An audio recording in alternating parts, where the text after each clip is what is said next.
فضل الرحمان چاہتا کیا ہے؟ ایک جتھے کو لا کے یہ جو خوف ہراس پھیلانے کی کوشش ہو رہی ہے، یہ آرٹیکل 152 کی خلاف ورزی ہے. کوئی دوسری ملیشیا ہو نہیں سکتی ہے سوائے فوج کے اور پولیس کے اداروں کے. یہ جو اپنی وردی لے کر آئے ہیں، اس کا مقصد کیا ہے؟ لوگوں کے اندر خوف ہراس پھیلانا ہے، پھر اداروں کو ٹارگٹ کرنا کہ آپ دور رہیں ہم سے.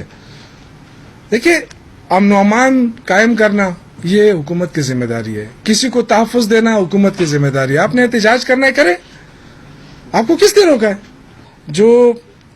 جو آپ نے آج کی جو حرکت کی ہے، جس طریقے سے وردی میں لوگوں کو ملبوس کر کے آپ تیاری کرا رہے ہیں، ان کے خلاف مقدمے ہوں گے انشاءاللہ. آج میں پریس کانفرنس کرنے اس لیے آیا ہوں کہ ان کے خلاف کارروائی ہوگی. کسی کو یہ اجازت نہیں دے سکتے کہ وہ کسی وردی میں اپنی وردی بنا کے آگے آئے کہ جی ہماری فورس ہے. فورس ایک ہی ہے، اس کے علاوہ کوئی فورس نہیں ہو سکتی. یہ جو آپ جتے بنا کے ڈنڈا لے کے لوگوں کی تربیت کرا رہے ہیں، یہ تربیت آپ کی نہیں چلے گی. یہ نہ ہم اس کو سڑکوں پہ چھوڑیں گے، نہ ہم اس کو برداشت کریں گے. انشاءاللہ ان کے خلاف ایکشن ہوگا، کیونکہ یہ نیشنل ایکشن پلان کی خلاف ورزی ہے. یہ مجھے پتہ ہے اور کہ فضل الرحمان جو ہے، اس کو کون نکال رہا ہے، اس کے پیچھے کون ہے؟ اس کے پیچھے پیسہ ہے.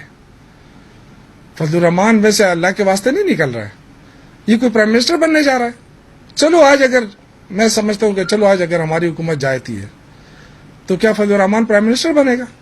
کبھی بھی نہیں بنے گا. نہ اس کے پاس اتنی